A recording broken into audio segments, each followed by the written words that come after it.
as the flick.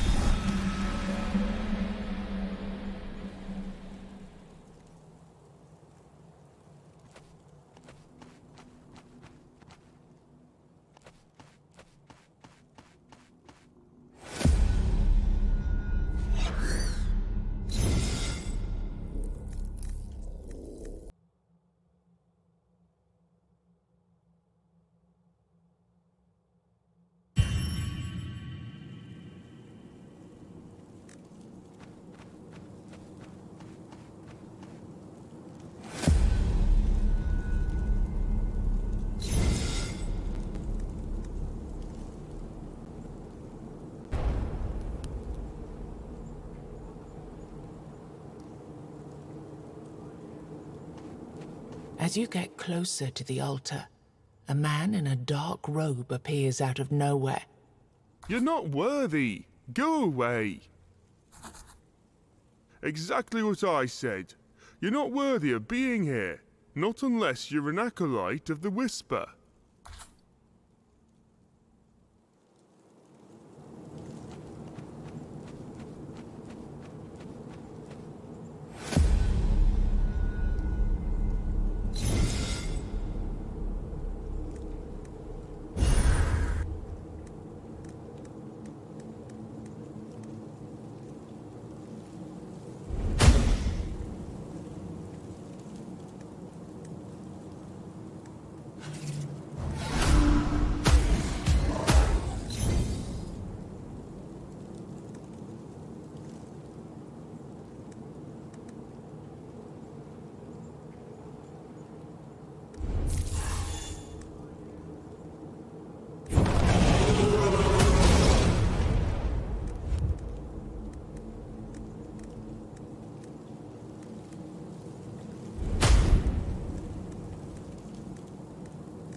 Within the darkness, you hear a familiar voice. Finally, now we can start the cycle of proper rebirth. A different voice appears out of nowhere, and its owner is nowhere to be seen. Be gone. It is calm. Inhumanly calm. Can I invite you to the table?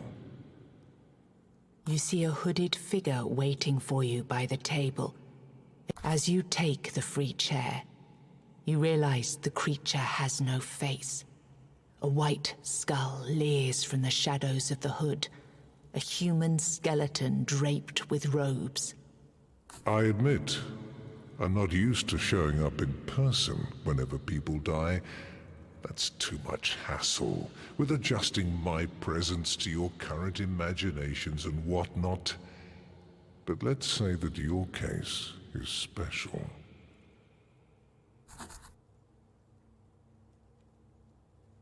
Yes.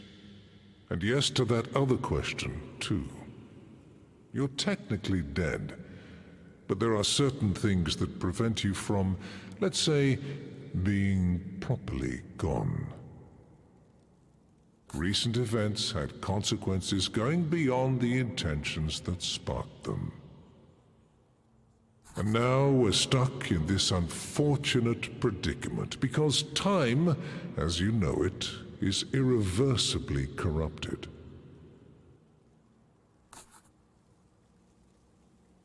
One king commanded a great army in order to conquer an island. Another king pushed back with an army of his own. One wizard wanted to beat back powers he didn't understand. And the creatures of this island fought against them, using magic that wasn't meant to be used. You realize the pieces have reached a stalemate. The past and the future are happening at the same time. All that you see is an echo of things that already happened or eventually will, presented without inherent sense, without purpose, without any logic. You see 4 figures on the board changing shapes into forms of beasts, and a moment later, they dissolve into dust. You must slay the Guardians and keep slaying them until you reach the source, conjuring them out of the weirdness. Their deaths will make you stronger. This will lead you to your destination.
She looks at the expanding village with a critical eye. You did a good job gathering all those pieces together. But we need to do more before they become a real village. We need to join them, but I've yet to find the right thread. Well, the last time I saw her, she was really big, clearly ready to give birth. She's probably hunting for food now. It's not easy to feed that many children. Don't worry, she's not dangerous. She's just a poor woman with a special relationship with the weirdness. And she's a mother after all. She won't turn to violence unless her children are threatened. And I just finished this cloth. It would be really comforting for her to have it. Can I count on you to get it to her?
The blacksmith is hard at work when you approach him.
It seems that your gift did indeed help this man to survive.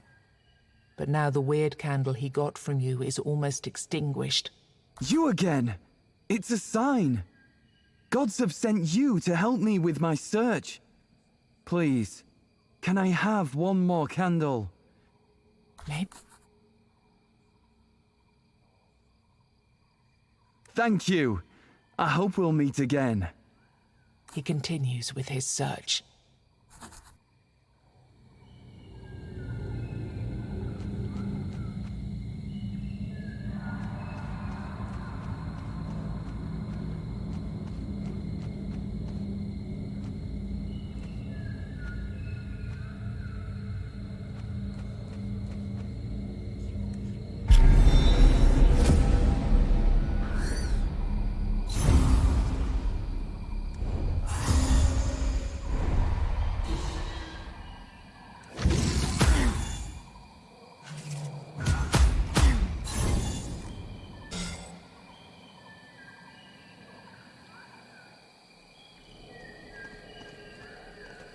You enter an old cemetery. It reminds you of more peaceful times, when people had the luxury of burying their dead properly and returning to pay their respects. However, the cemetery is not a place you should linger, especially this close to the weirdness. You didn't notice the shift, but suddenly, instead of walking among human graves, you now walk among rugged, gigantic plates of weird stone. It seems to form a labyrinth of sorts, but you can't see any pattern to it. This place looks like a cemetery of giants, or perhaps of the Four-Dwellers. Did the Four-Dwellers bury their dead? Whatever this place is, lingering here doesn't seem like a good idea. While wandering around, you notice something shiny glinting on the ground. After a moment of hesitation, you pick it up.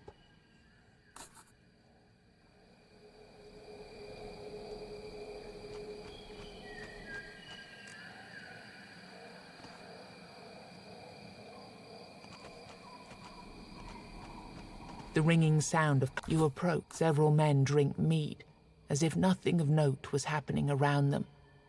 Others battle monsters, and something about the movement and behavior of these beasts seems strange, until you notice a druid chanting something near the campfire.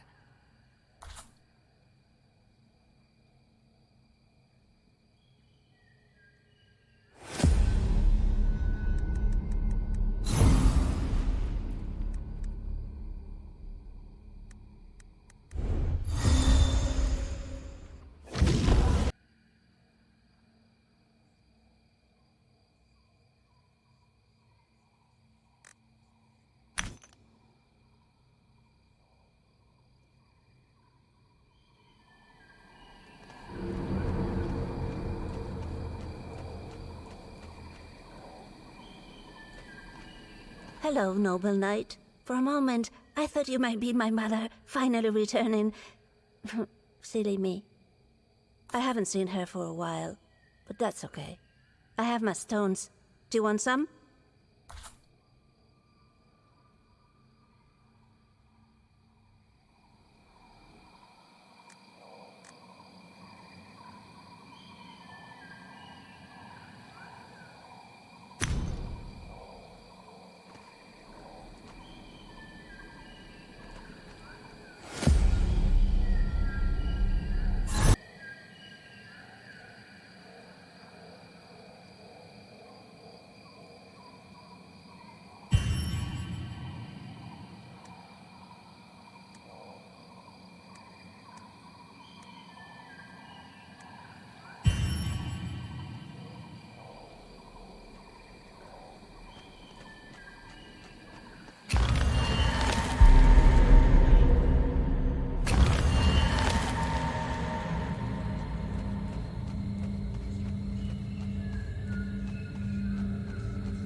you found what was protected by this beast.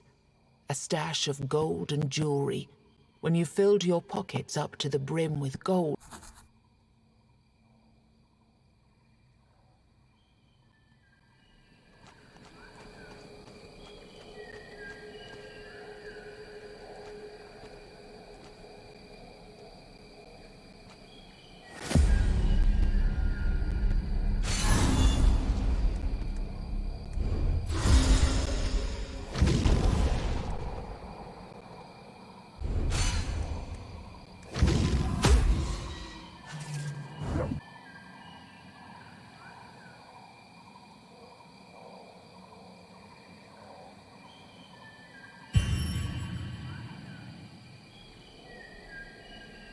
Godless healing! Godless healing!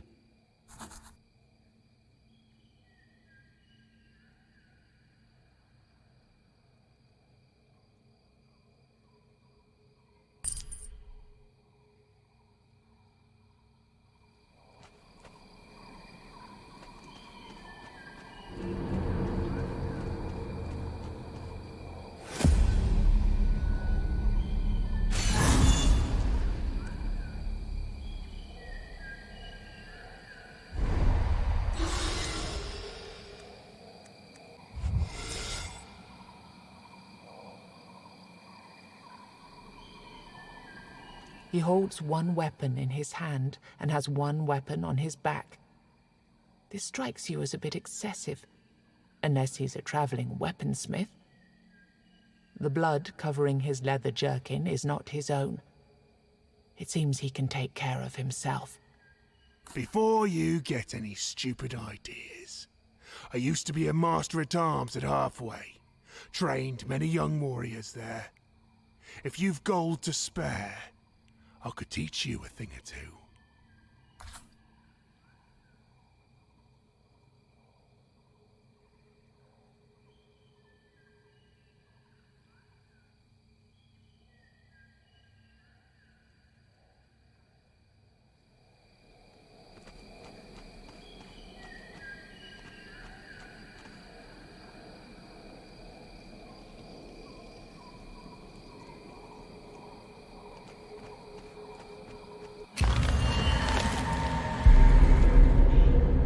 As the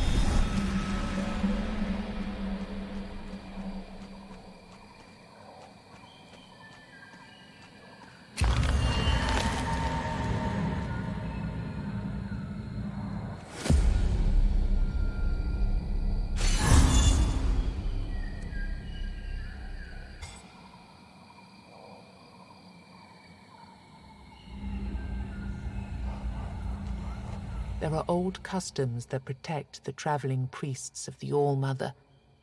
The one you see before you, walking through the weirdness at a brisk, confident pace, doesn't seem to realize, or care, that this protection is unlikely to extend here. Before you have a chance to ask her for anything, something leaps out.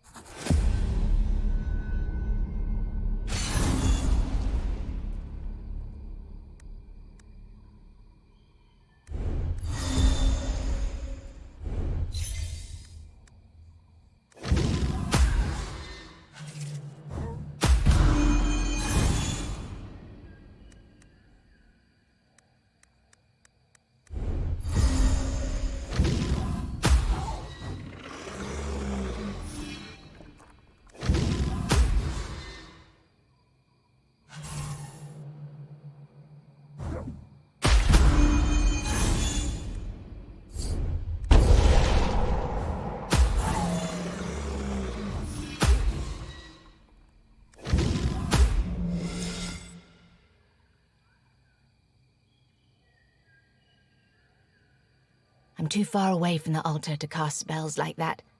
I can give you some potions.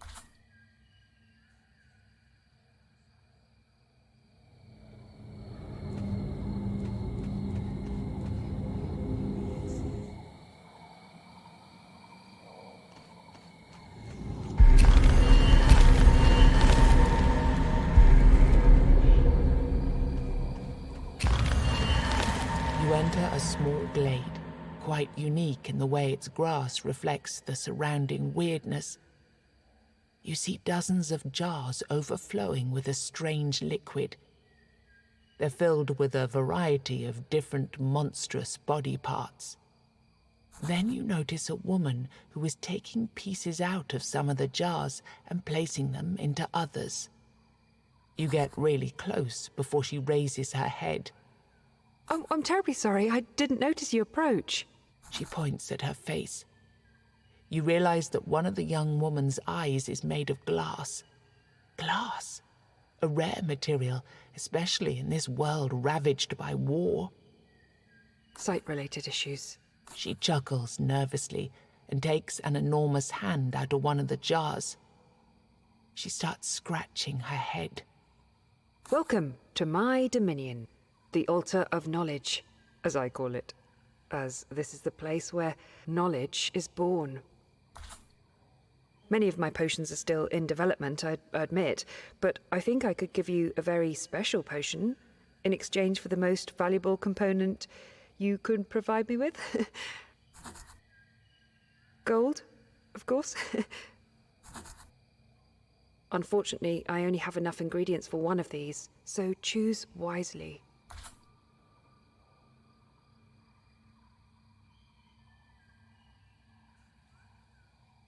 Well, I'm a scholar in training. I've devoted my life to two things: gathering knowledge and performing experiments. But when I think about it, it's one and the same thing. Experiments help in expanding my... I apologize. I tend to spiral within my thoughts when I'm hungry. I think I haven't eaten for a week now. She continues like that for a while before she catches your gaze. Master Iron always took care of such things. He remembered about food and other earthly things, but he disappeared.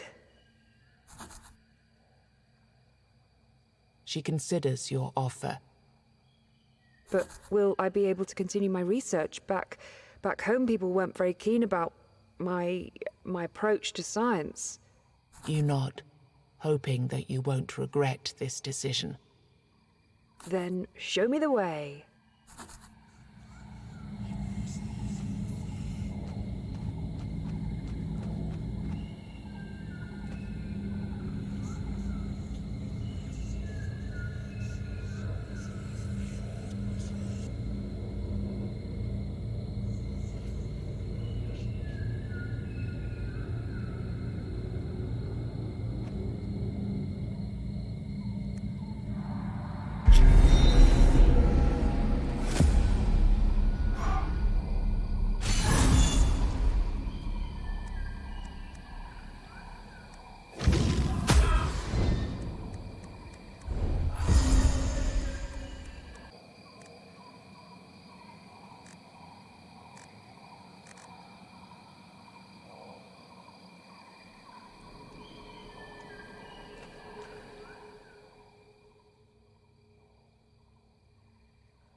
You immediately feel refreshed.